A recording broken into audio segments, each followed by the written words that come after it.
seminar session that is a lot more festive than usual. It features our very own fellow co-coordinator of the seminar series, Assistant Professor Stephen Campbell. Trained as an anthropologist at the University of Toronto, Stephen's research speaks to many key issues in labor and migration in Southeast Asia, especially in relation to Myanmar and Myanmaris. The book that he's launching today, ethnographic data that he collected over 10 months. And it centers the narratives and struggles of people living in a squatter settlement located on the peripheries of the Yadana industrial zone in Myanmar. Having read about half of the book, the major conceptual takeaway that Stephen advances in it is that the margins are not exceptional, but rather they are central, indeed integral, as the title says, to understand broader patterns of an injustice perpetuated by modern capitalism and urbanization. The changing forms of labor and livelihood of the residents in Yadana must be understood as crucial to the changes of Myanmar's urban political economy. So for the next 20 minutes, we're looking forward to hearing more from Stephen about this. We also have a discussant today. Joining us from the US and across time zones is Dr. Ardeth Maung Tangmung, who is Professor of Political Science at the University of Massachusetts Lowell. Her areas of expertise are on comparative political economy, ethnicity, and Myanmar in particular, and Southeast Asia at large. Her work has been published in journals such as Migration Studies, Critical Asian Studies, and the Journal of Peasant Studies. Her books include The Other Karen in Myanmar in 2012, Everyday Economic Survival in Myanmar, published in 2019, and most recently, Winning by Process in 2022, co-authored with Jacques Bertrand and Alexandre Pelletier. She has earned multiple awards, including 2 Fulbrights and a few visiting fellowships that have brought her to Singapore. So Stephen will have about 20 to 25 minutes to talk about his book, and Dr. Tangmung will then discuss for about 25 minutes before we open up the floor for a more general chat. Also, as mentioned in the email, to add to today's seminar that's more festive than usual, there will be coffee and snacks in the second floor staff lounge immediately following this. So over to you, Stephen. Okay, thank you so much. Good morning to everyone. Thank you to everyone for attending today's event. And thank you especially to Professor Ardeth Maung Tangmung for agreeing to act as a discussant. Now, before I begin, I'd like to acknowledge the current situation in Myanmar. Since the February 2021 military coup, people across Myanmar have acted with incredible bravery in resisting the reimposition of military rule. And I stand firmly in solidarity with the anti-junta opposition and with the revolutionary movement more generally. I also want to acknowledge the tremendous sacrifices that people across Myanmar have made in resisting the reassertion of military rule. Since the coup, junta forces have killed over 2,390 civilians and have arrested almost 16,000 political prisoners. There has also been an intensification of military attacks against civilian targets in ethnic minority upland areas across the country. This includes an airstrike on a music concert in Kachin State this past Sunday that killed at least 60 people and left over 100 injured.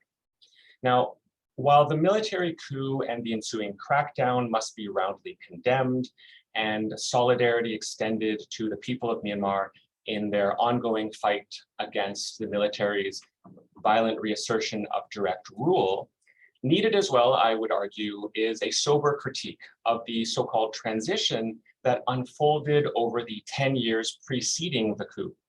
This is because any post-military rule political arrangement in Myanmar risks falling back into something like the earlier transition era status quo. Alternatively, popular struggles and progressive forces in the country may be able to chart a new political course. In any case, it is the period of the so-called transition that I focus on in the new book. So with that said, in the rest of my presentation today, I will be discussing this book, Along the Integral Margin, Uneven Development in a Myanmar Squatter Settlement, which is the volume that we are launching with today's event. I'm going to first outline the book's methodology and core arguments, and then I will give you some details of a labor dispute case that I discuss in the book.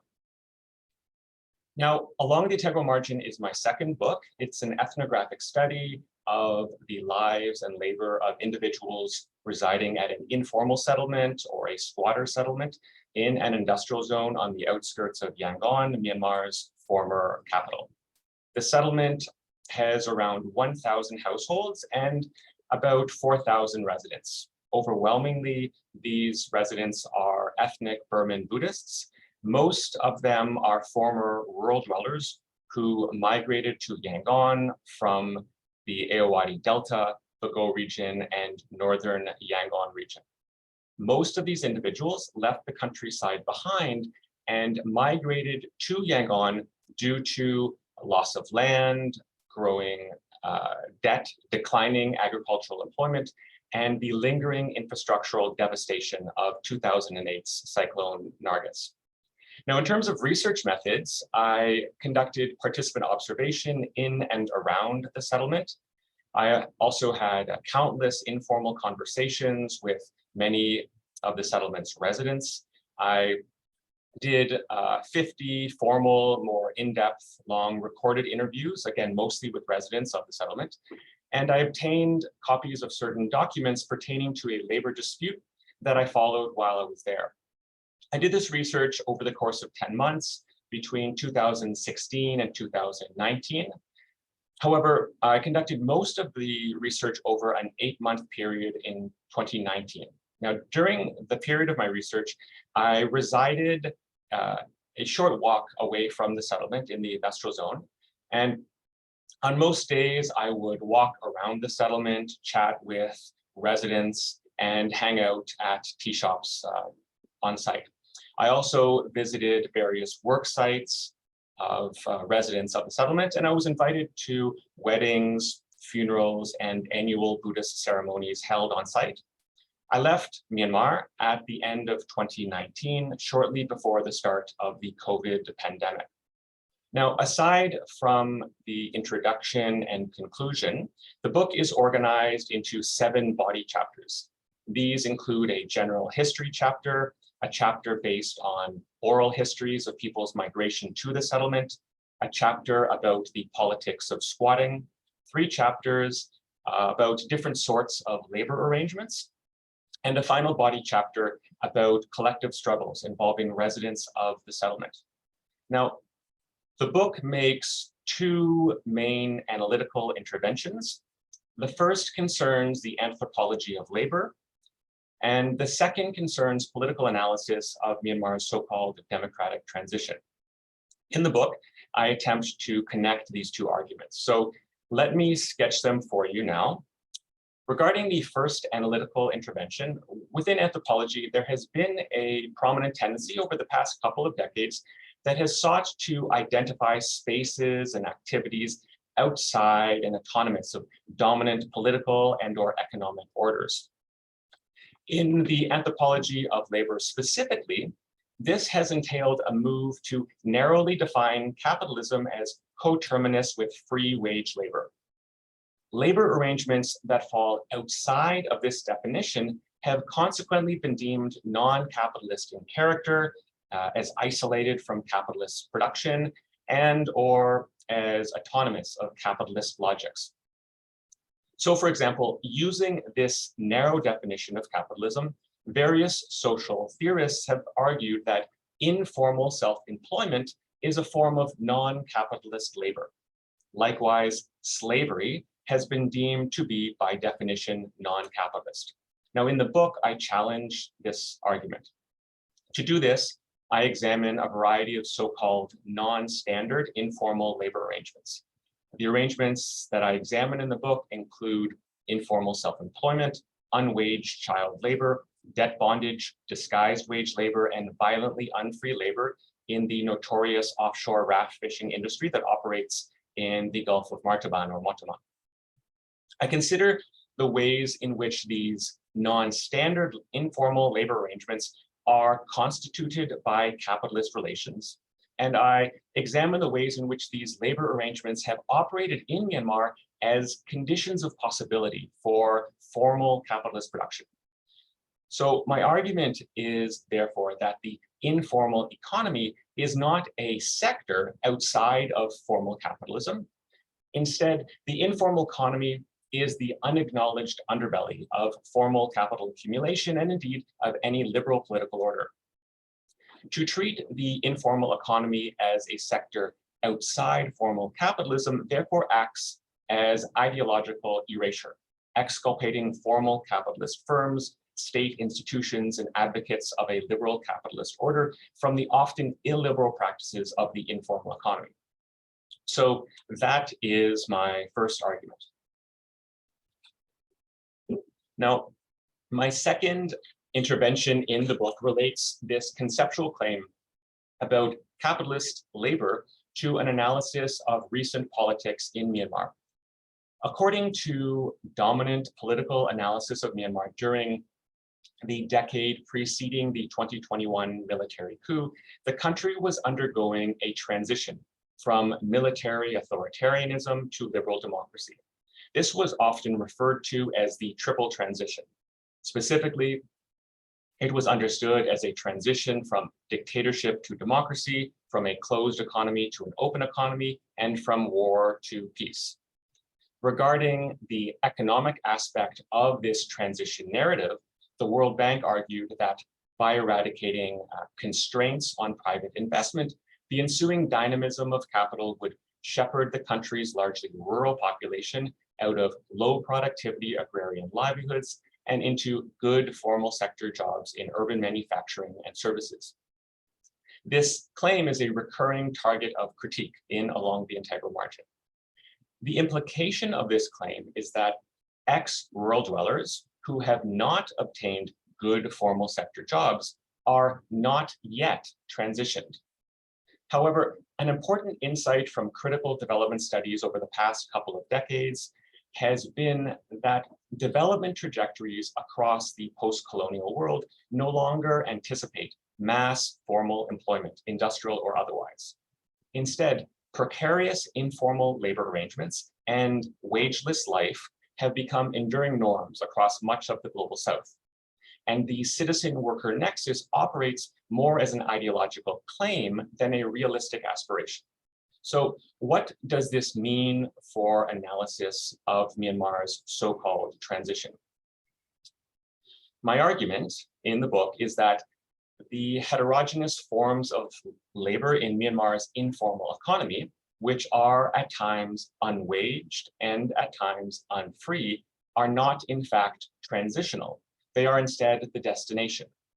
Another way to say this is that the often illiberal labor arrangements encountered in the informal economy are not outside of the modern liberal capitalist order, they are instead integral to that order.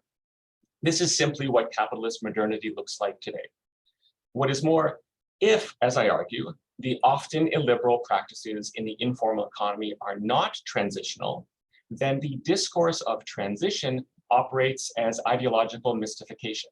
It construes precarious informal labor arrangements as temporary and transitory, when in fact there is no indication that they are going anywhere.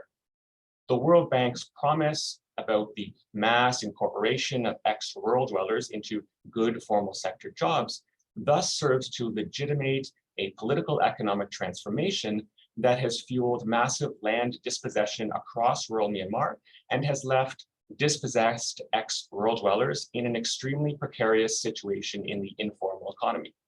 So we cannot fully understand urban precarity in Myanmar and in many other contexts in the global South, independent of the mass rural dispossession that underlies it.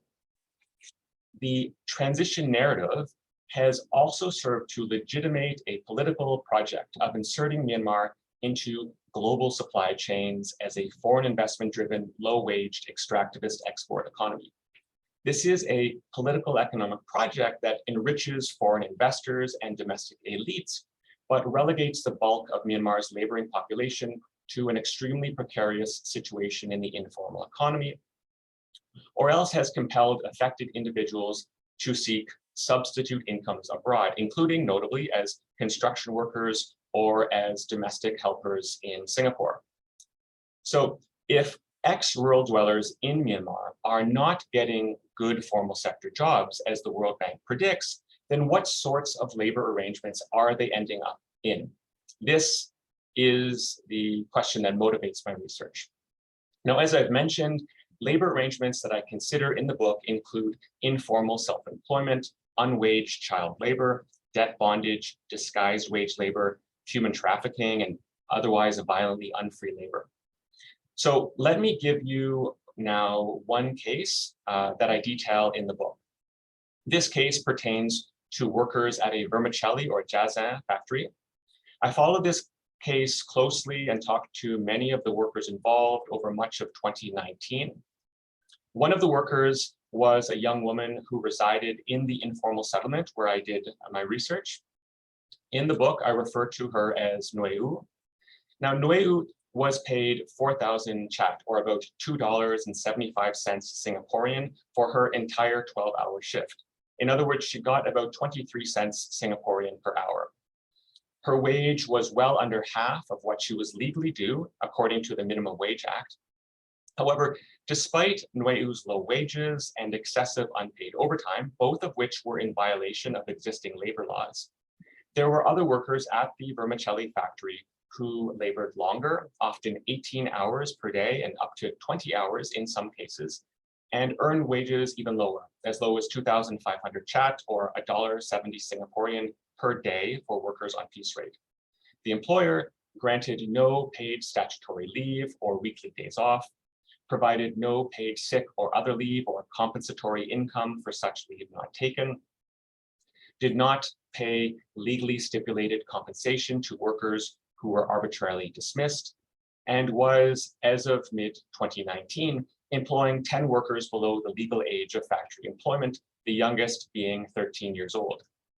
The employer had also not registered the workers with the Social Security Board, which would have provided them with subsidized medical coverage.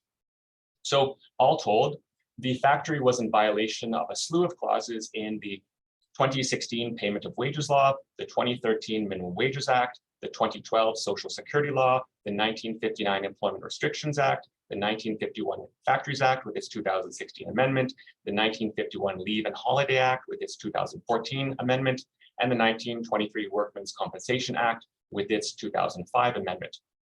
Now, what is important to note here is that this work was in the so-called formal sector. This means that it was at a workplace that was, in principle, covered by legal labor protections. But as should be clear from this case, the so-called formal sector is quite often informal in practice because the applicable labor laws are simply not being enforced. And where such laws are enforced, this is typically due to the collective struggles of workers employed at a given workplace, rather than due to an employer's self-motivated compliance or to the government's proactive enforcement. On top of these labor law violations, Nueu reported that the factory manager would regularly harass her. She told me, while we were working, the supervisor would yell and swear at us. She tormented me in particular.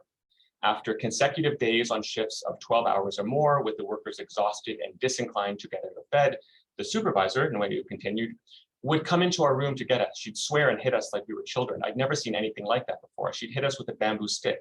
Once I was lying on my mat and she came and hit me 2 or 3 times. That happened whenever we didn't want to work. Moreover, when the workers in this case tried to take their grievances to the Township Labor Conciliation Office, the employer fired all 27 workers involved in the dispute. And throughout the industrial dispute resolution process, the officials at the various township offices demonstrated what the workers involved felt was a consistent reluctance to act against the employer or even to officially acknowledge that the employer was in violation of the law. Significantly, this case played out while the National League for Democracy was in power at the national and Yangon regional levels. Now, this is not so inconsistent as it may at first appear. The dismissive attitude of government labor regulators in this case is in fact consistent with the then ruling National League for Democracy government's expressed commitment to creating a welcoming environment for foreign investment. In the end, the workers involved in this dispute were awarded slightly over 500,000 kyat each in compensation for years of labor law violations. Now, this amounts to about $340 Singaporean each. Importantly, this amount was less than what the workers were legally due. And these workers since these workers had been fired, they were at this point all unemployed, and the money that they received was mostly used up to support themselves as they looked for other work. Now, this factory was Burmese owned and was producing for the domestic market. So there is a relevant question of whether foreign invested factories producing for export are as equally egregious regarding wages and working conditions. Now, although garment, footwear, and accessories factories producing for export in Myanmar are, or at least were, more likely to avoid child labor and to pay the stipulated minimum wage for an 8-hour workday, these factories are nonetheless often in violation of various other labor laws. Many such violations pertain to clauses in the 1951 Factories Act, as amended in 2016, which remains the primary legal statute covering employment conditions at factories in Myanmar. For example, during the period of my fieldwork, common labor law violations at export factories in Myanmar included forced overtime and forced work on holidays, non-payment or payment below the legally stipulated amount of overtime wages, not granting the legislated 10 days off of annual paid leave, and not paying compensatory income for such leave not taken, arbitrary dismissal of pregnant workers, arbitrary dismissal of worker organizers in violation of the 2012 Settlement of Labor Disputes Law, and deducting workers' pay beyond legally permissible amounts for minor infractions like late arrivals. In addition, there were widespread violations of the Occupational Health and Safety Law promulgated in March 2019, and of various Labor Department directives updating the 1951 Factories Act. Such violations included not having adequate fire exits, having an insufficient number of toilets, not having separate toilet facilities for women, lacking clean drinking water, and not providing an appropriate canteen for workers, such as one with a roof. There have also been frequent cases of outright wage theft, such as in 2019, when the South Korean owner of the World Jin Garment Company Limited deducted Social Security payments from hundreds of her employees' monthly wages, but did not then transfer this money to the Social Security Board, thus leaving the affected workers not only short of wages, but also without medical coverage at the government's Social Security hospital. Meanwhile, officials of the Yangon Regional Government's Labor Laws Inspection Department rarely visited factories to assess compliance with existing labor laws. So this case that I've detailed for you is just one of many that I consider in the book. Now, when presenting this research over the past year or so, I've been asked what is to be done about the precarious situation that I have described. So I will say that as a foreigner, I don't feel it is for me to prescribe comprehensive political solutions to the varied challenges that people in Myanmar confront. I would instead say that any durable solution to the issue of widespread precarity in Myanmar needs to emerge from out of the collective struggles of ordinary people in the country.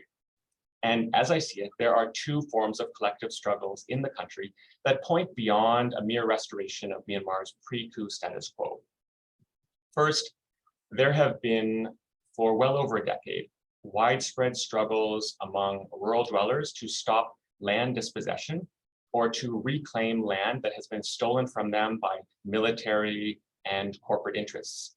Taken to their logical conclusions, these struggles point to the need for a breakup of large-scale plantations and industrial fish farms in Myanmar and a redistribution of this land back to rural smallholders. Second, There have been, also for well over a decade, widespread collective struggles by workers seeking to unionize or otherwise organize their workplace.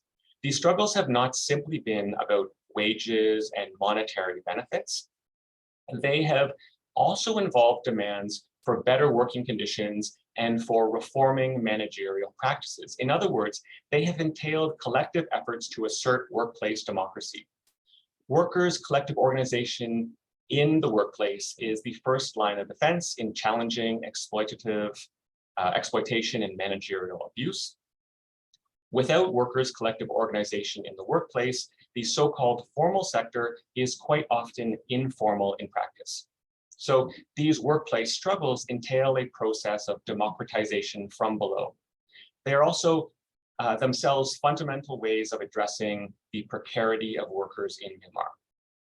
So to conclude, the book aims to provide an alternative perspective on the so-called transition and a critique of the transition narrative that was used to legitimate a political economic process that left millions of ex-rural dwellers in a highly precarious situation in the informal economy, or else compelled them to seek substitute incomes abroad. And with that, I will close my part of the presentation. I'll add here, though, just if anyone is interested in obtaining a copy of the book, I have a bunch of copies available at a significant discount because I got them in bulk. But also, if you aren't in Singapore and are interested in ordering the book, you can do so through the Cornell University Press website. And I will put a promotion code in the chat box that gives you a 30% discount. So now I will pass the mic over to our discussant, Professor Ardith Mongtangmung. And afterwards, during the Q&A session, I would be more than happy to elaborate in greater detail about the specific aspects of the book. Thank you very much.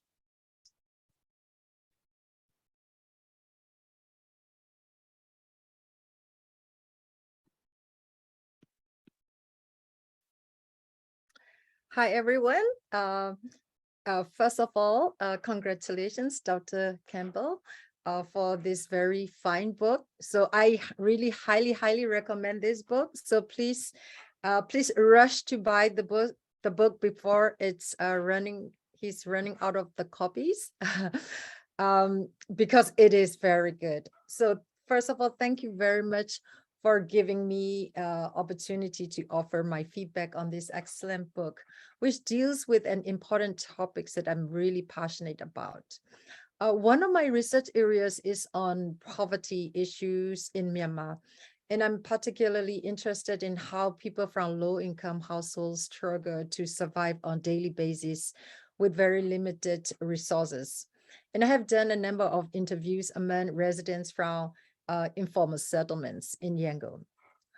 But Stephen's book takes us to a whole new different level by providing comprehensive, in-depth analysis and vivid illustrations of residents in informal settlements from the outskirts of Yangon, which not only covers diversity of occupations, but also the origins of their settlements, as well as the struggles to survive, to sustain livelihood, and to obtain occupancy and workers' rights. I see that the book has three main arguments. First of all, it challenges optimistic views of privatizations and political reforms in Myanmar that occur between 2010 and 2020 by shedding light on their darker sides. Dr. Campbell shows that political economic reforms enrich a small fraction of the country's population, while exacerbating economic inequality and leading to an increase in absolute poverty in some sectors. And this elite-led reform appears to legalize trade union, protect workers' rights, and lift restrictions on freedom of speech, while making appeal to Buddhist nationalism and their privileged position in an ethno-religious polity. However, it has continued to subjugate Burman Buddhist working class and thrive on abuses and exploitations of laborers. The second argument of this book is that it provides corrections to misperception about informal settlers who have been generally perceived by Myanmar government, media, and public as criminals, thugs, gangs, and illegal residents. Dr. Campbell shows us the origins of informal settlements by tracing it back to migrants who have been expelled from rural areas due to loss of land, growing debt, declining agriculture, employment, and deteriorating infrastructure caused by Cyclone Nargis. Upon their arrival in the city, they have confronted a near impossible urban housing market, limited access to education for their children, inability to obtain national identity card. They have labor as potters, as waste collectors, factory workers, casual laborers. They raise commercial livestock. They grew vegetables while being subject to various forms of labor exploitation, local authorities' corruptions, and debt bondages. He sheds light on their will to survive, their resilience by showing how they have struggled to make ends meet, to pour resources to address their collective needs, to fight for occupancy rights, and to negotiate for workers' rights. Third, the book serves as a credit to proponents of neoliberalism and scholars on capitalist economy who tend to associate capitalist labor with free wage worker and set strict boundaries between formal from informal labor arrangements. The book instead shows a diversity of production arrangements, or what Dr. Campbell refers to as variegated capitalism, that employs legally recognized unionized factory workers, as well as casual day laborers and free underage labor and wage domestic labor, which are disguised as wage labor and self-employment. Dr. Campbell shows how labor of residents from informal settlements, like Yadana, remain critical to Myanmar's new urban political economy by subsidizing privileged classes through exploitation and abuses of workers. He shows that half of these residents have come to do business and perform a variety of capitalist activities, which range from the sale of water or electricity to production of unlicensed whiskey distillery to cultivation of water spinach, money lending, brokering jobs that extract high fees on desperate individuals who often end up with getting injuries and losing their lives in workplace. Many of these capitalist activities have manifested in themselves in abuses and exploitations of workers in formally registered factories, which fail to adhere to new laws that recognize strikes and collective bargaining.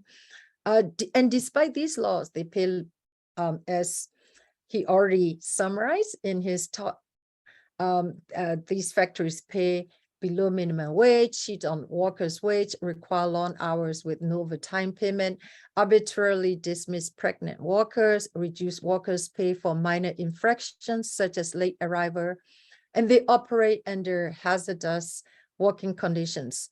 The worst working environment is in fishing industry that devours its workforce through long hours, deprivation of food and water, confinement, and physical torture resulted in deaths and disability of many fishermen who were compensated little or nothing at all. Dr. Campbell shows that capitalist exploitations also occur among subcontractors, daily wagers, domestic home industries whose labor remain outside of formally and legally registered circuits of capitalist accumulation, but remain crucial to survival of capitalism through underpayment, long working hours with no medical coverage and sick leaves, and employment of child labor. The book will be very appealing to a wide variety of audience across different disciplines and areas of studies. It will be a great interest, not just to scholars and students who are interested in Myanmar, but also who study poverty, urbanization, migration, labor relations in global South. The book is original, critical, authoritative, and it gives us a fresh and unique perspective on the origins, the nature, the significance of informal settlements during political reforms in 2020. The book's main strengths are its rich and colorful descriptions on the lives and residents of Yedana in Langtaya, located in the industrial zone at the outskirts of Yangon. There have been policy papers by international non-government organizations and international government organizations that focus on informal settlements, rural-urban migration. But this, as far as I know, is the first academic and ethnographic study of informal settlers in Myanmar, who in 2016 constitutes 500,000 individuals or 10% of the populations in the city of Yangon. Each chapters begin with lived experiences, illustrations of tragic stories and aspirations of residents, which are woven through relevant literature and case studies from across different parts of the world, including Asia, Africa, and America. Messages are clear and consistent, and with a focus to unravel the dirty and painful aspects of capitalist accumulations and to shed light on the blurring lines between capitalist and non-capitalist economies. The book is thematically organized, and except for some parts that focus on literature on Marxist analysis of capitalism that I think are a bit loaded with jargons, the book is easily accessible to lay readers.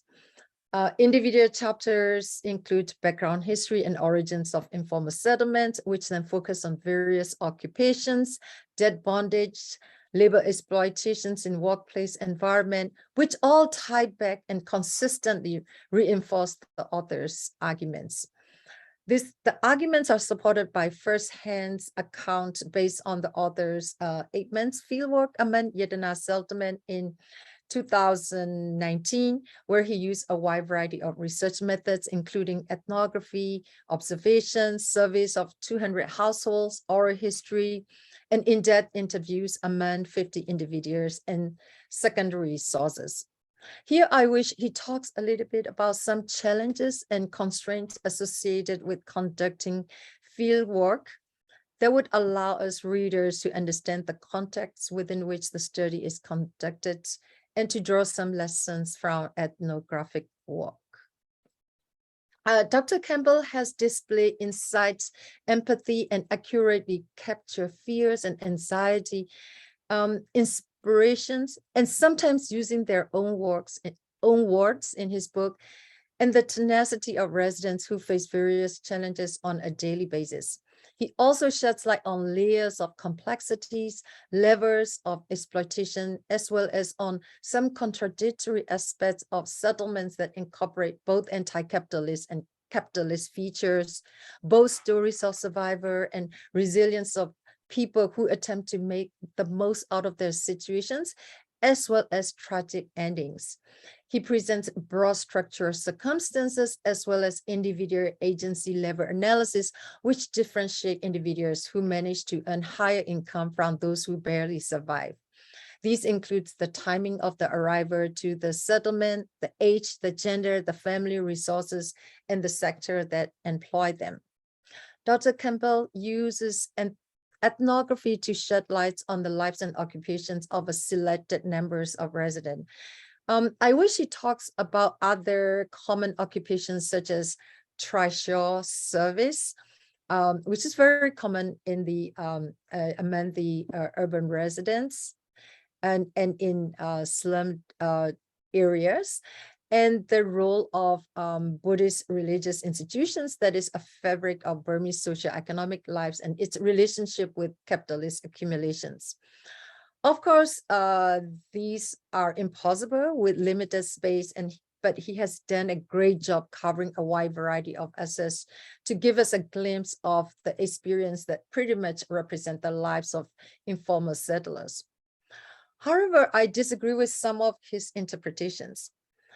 Even though he talks about many factors that led to rural-urban migration, layers of exploitation, he seems to attribute the causes of these sufferings ultimately to capitalism, which he uses as a framework for explanation without discussing different kinds of capitalism which have been adopted in different parts of the world. As we all know, market economies have existed under many different forms of government and in many different times and places and cultures. Therefore, various forms of capitalism have emerged in practice depending on the level and degree of private ownership and state role in economy, which range from free market capitalism that we find in the United States to state capitalism that we generally associated with China, to welfare capitalism that we find in Europe or Scandinavian countries that have done better in redistributing wealth and protecting workers. I can think about many other additional and competing reasons why, how and why people under study have confronted so many challenges with tragic endings. Some of these reasons include entrenched military dictatorship, which have mismanaged the economy, the prevalence of civil war, low level of development and resources, weak state capacity that fail to enforce rules and laws to provide public safety and services and to protect marginalized populations in the country. There has been a growing scholarly emphasis on the importance of the role of state capacity, which explains variations in the quality and coverage of public service provisions.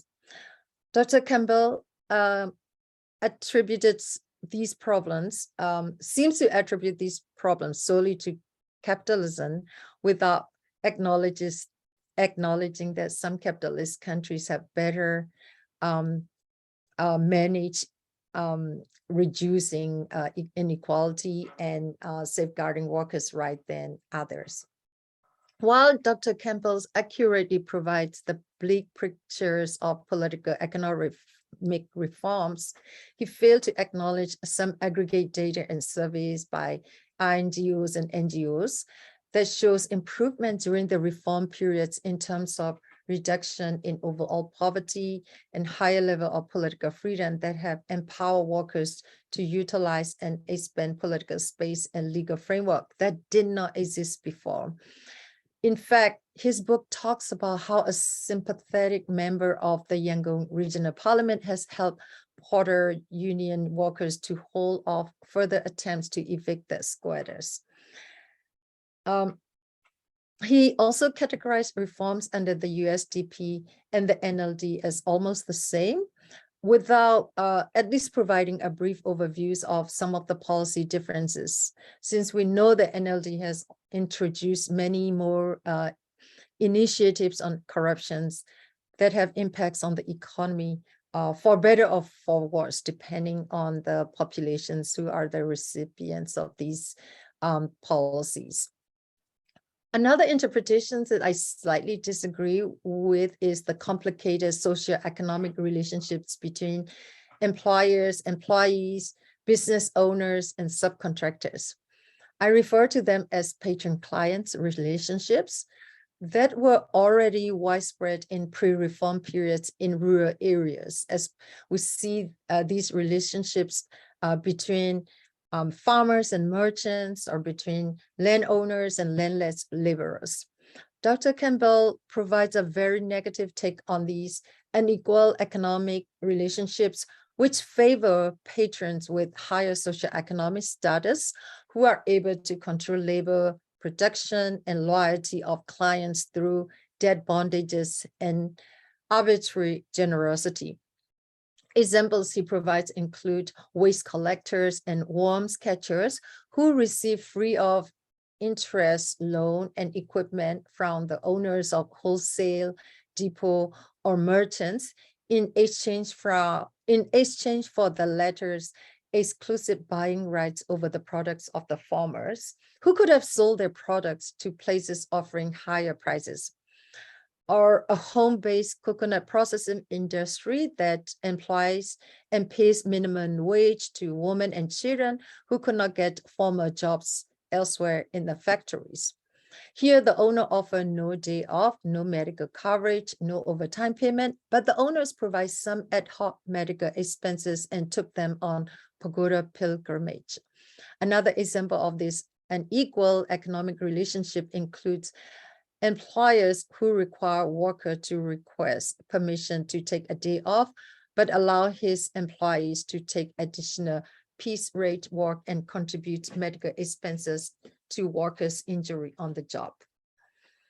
However, one can still interpret these relationships as providing outlets for many who do not have other options, and the bargaining power of patron clients are often influenced by the nature of the sector and the supply and the demand.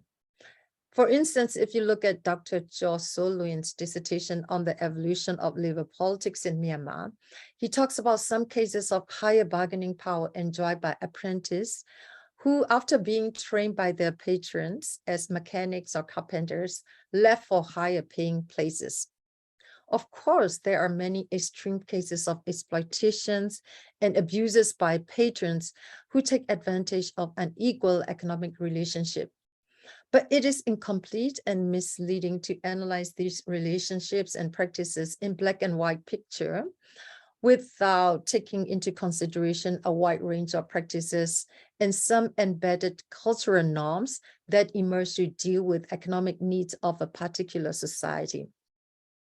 Sometimes the people we see as exploiting others may truly believe that they're engaging in good deeds, either because they themselves have limited means and they were not exposed or used to the concepts of worker rights that have been practiced as well in other parts of the world. And there are so many gray areas here. I want to give you one example about my parents. They are retired educators with little or no income, but they always spent a disproportionate amount of money helping others. They have a maid who lived with them for almost 30 years. She has no relative and is considered part of the family. She works 7 days a week from 7 a.m. until 9 p.m. and she earns about $100 per month. She cooked for 3 families and at least 15 people, including people depending on my parents for room and board. And when she's sick, she took a rest and her medical expenses are paid for. Now that she's getting old, she's in her 70s now. My parents have gotten a young maid to help her. So from the perspective of outside academics or someone who is born and raised in countries where workers' rights are protected and well publicized, she does not seem to have any rights. And when I raise this issue to my parents, they look at me as if I'm from an alien country and that I did not know what I was talking about. Should I consider my parents, who I consider to be the most generous people in the world, as unscrupulous people who thrive on the poor payment of this housemaid? I'm not sure if I have a straight answer for this. This is the standard wage, standard practice that they know, the practice that exists in their environments, in their neighborhood and in the country.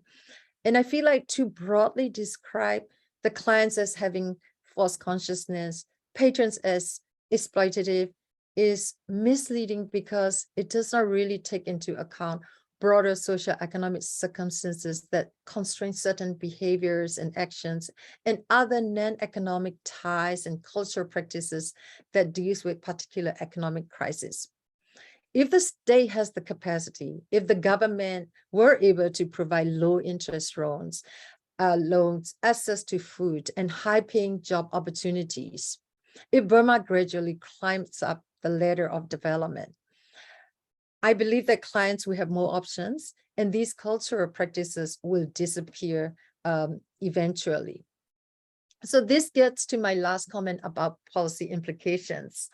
The book has some implicit policy implications to the extent that it corrects the conventional image of the residents of informal settlements by helping us understand the origins of the poverty and the many exploitations of informal settlers. However, beyond that, there was really no implicit or explicit recommendations on how best to improve our workers' rights which have deteriorated after the coup. But Dr. Campbell have already talked about these policy implication in his introduction. So this comment is mainly in regard to his book. I have provided these comments as a way to question some of the interpretations, not as a way to undermine the high quality, the significant theoretical and empirical contributions, and all the factual evidences the author has meticulously provided. So all in all, I highly recommend this book for its unique perspectives and contributions on an understudied topics and communities, for its easily accessible writing, and for its theoretically consistent and powerful messages. So congratulations, Dr. Campbell, for this fine work. Thank you. Thank you so much for those generous comments. Thank you. Thank you, Professor Ardeth, for your really constructive, insightful, and provocative discussion of the book. Maybe while people are still trying to articulate their questions and to Stephen, maybe Stephen, you would like to respond to some of Professor Ardeth's comments? Sure, they're fantastic comments, and I think I'm largely in agree with them. Even the ones that are critical, I'm quite sympathetic to those critiques. I think initially some of the kind of smaller comments about maybe some empirical kind of gaps or things that would be nice to add, I agree with that. That would kind of be nice. But the larger issue, I think, I'm just sympathetic with the kind of the critique that the book may overly kind of maybe personalize the issue of exploitation on kind of putting blame on these employers and portraying them in a bad light, rather than looking at the conditions that kind of enable these, so that perhaps if the conditions were different, if the economic situation was better, that these practices, the more kind of exploitative and unequal practices would kind of not be there. In that, I'm actually, I think, kind of in agreement with Professor Wong Thong Muong, because I think this is something that I wrestled with trying to deal with the situation where there was these, in a way, kind of benefits, relative benefits to workers in this kind of arrangement, but it was frustratingly limited. That, for example, the issue of child labor at a tea shop, the family, this is one of the cases that I look at, that the family was in very dire economic situation, and they ended up taking their son out of school and putting him to work at a tea shop, and they got an advance on this. And I spoke with the son after he had been working there at tea shops for many years, and he was not, he did not blame his parents for what had happened, and he did feel that he was giving back to, as they say in Burmese, Jesu Set, like repaying a debt of gratitude to his parents. And I take this as a very sincere statement, and I definitely do not want to portray it as false consciousness. But at the same time, I found myself quite frustrated that this was a situation that because of this wider context of the kind of economic transformation, it produced the conditions that enabled these very exploitative arrangements, even if the people involved may have been able to kind of negotiate some sort of, in a way, mutually beneficial arrangement, because the child did get some income, and that was important to him and his family. And similarly, in other arrangements, workers did get benefit. The issue of waste collectors, for example, they were in this kind of bonded relationship, but the people I spoke with in this one case, they spoke very highly of the depot owner who bought the items that they collected, even though they were in what we call like kind of a disguised wage labor arrangement. I went to there and I spoke with the owner, and they were, and he seemed like quite a generous individual. But nonetheless, the arrangement is, it was frustratingly restrictive to see something that was so restrictive and exploitative. So definitely it's something that I wrestled with, and perhaps in my portrayal, I may have overly personalized the relations involved. Whereas I think, as Professor Wong Thong Muong highlights, there's this kind of, the broader enabling conditions are really the question that needs to be asked. It's kind of what might transform the broader enabling conditions in such a way that these very exploitative and restrictive labor arrangements may no longer be kind of dominant. And in that respect, I'm very much in agreement. The question is just what kind of political process would enable these wider conditions to change, these enabling conditions. And I think that's where I was a bit skeptical of the kind of dominant transition narrative, because I was not persuaded, and I'm still not persuaded, that the kind of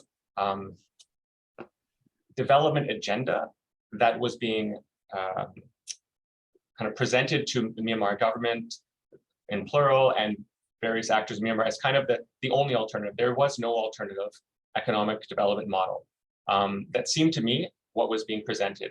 And that is where I think, if anything, I would agree that this is kind of this broader context that needs to be the focus rather than the individual kind of nefarious practices of individual employers. So thank you again, Professor Maung Thang Moong, for those excellent comments. I've written them down, so I'm going to go back and rethink some things about this as I go forward with new research. Great. Thanks for your response, Stephen. Now we'll open the floor to the audience. Usually